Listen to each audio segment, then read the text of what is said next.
What's up, you guys? Teddy Striker here, and I just saw that apparently John Jones wants 6 months to prepare for Tom Aspinall, and at this point, I'm getting tired of even thinking about this fight because this fight feels like it should have been happening a long time ago, and it should have happened quite a bit ago. Like I'll be real, like to be fair to John Jones, he did have that injury where he was out for some time and he couldn't fight Stipe in 2023.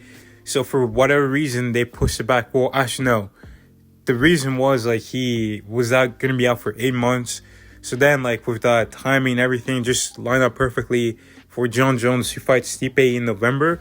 And I didn't really blame John Jones for that. To be honest, I felt like that was fair. That was the original matchup, and at the time, Tom Aspinall wasn't in the title picture, so that was fair. Like in 2023, but in my opinion, they should have made John Jones versus Stipe Miocic in July of 2023 at International Fight Week.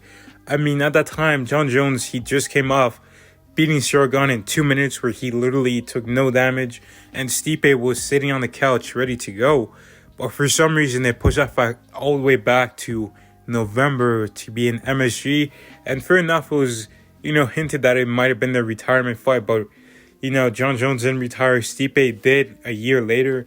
So I didn't really, mind it that John Jones would fight, Stipe Miocic in November. But now, he didn't really take that much damage against Stipe either in November. And it's already like basically April, and we still have no news, no information on this fight.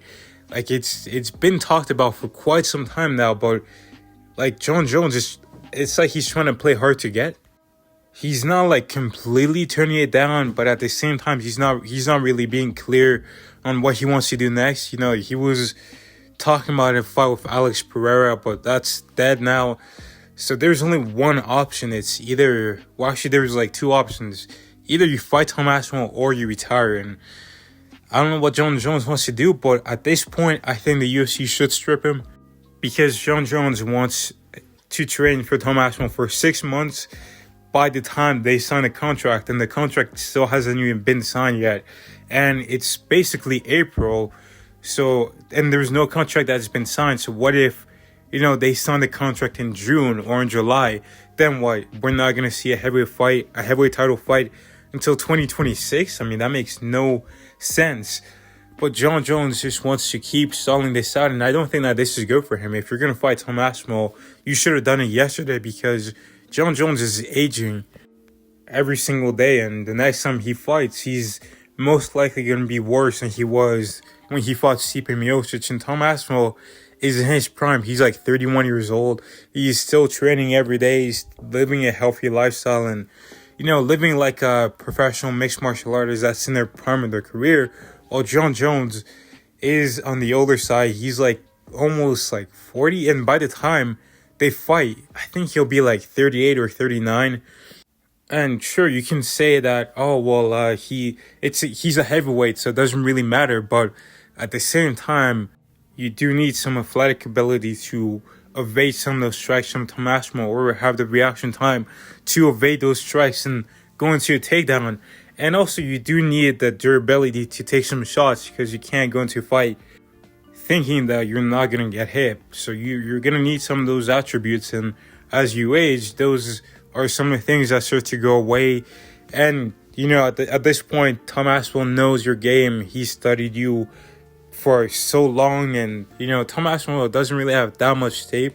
Yes, he may have some holes in his game, but you can expect him to make more adjustments to fix those holes than John Jones, who's like towards the end of his career and he's focused on Tom Aspinall instead of focusing on the holes in his game.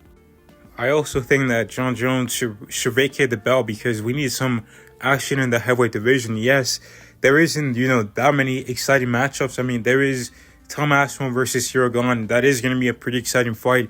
Tom Aspinall versus Jailton Almeida, which could be a pretty good fight as well. There's not that many, exciting fights, but there are some guys coming up. There's Mick Parkin, a teammate of Tom Aspinall. There's Towson Teixeira, who's like 6'8" with like a crazy reach and he's got some good skills. He just beat Justin Tafa. He's still lower down the rankings, but he is making his way up. So there are some, interesting contenders that are on the way up. But even if there is no contenders, it's much better to have a champion that's just clearing out their weight class rather than having a champion who's sitting out and fighting once a year and, is not fighting the best in the world. And to be honest, this has been a problem for the heavyweight division. The fact that most champions only fight once a year, like Stipe when he had his reign, he was only fighting once a year. Then Ngannou came through, and it was the same thing. He only fought once a year, and then he held on to the belt for an extra year, which, just made the heavyweight division pretty still until Jon Jones came up. But yeah, overall, I feel like, man, we got to see some action in the heavyweight division. I would much rather see Tom Aspinall fight and, defend his title instead of just having him sit out for nearly like a year and just have him wasting his prime. Like, let's get him active. Let's get him against Cyril Gane versus Jelton Almeida versus these other heavyweights. Let's have him create some type of legacy because he's an up-and-coming star. And everyone's saying that there's no more stars in the UFC. Well, this is how you do. You strip Jon Jones. Jon Jones is probably only going to fight maybe 1 or 2 more fights. He's probably not going to fight after 2025. So let's just strip him and have Tom Aspinall build a legacy and start to carry that torch and start becoming a star. But let me know what you guys think down below. Do you still want to see Tom Aspinall versus Jon Jones? Do you think Jon Jones should be stripped? Let me know down below. Thank you guys for watching. God bless, and I'll see you in the next one.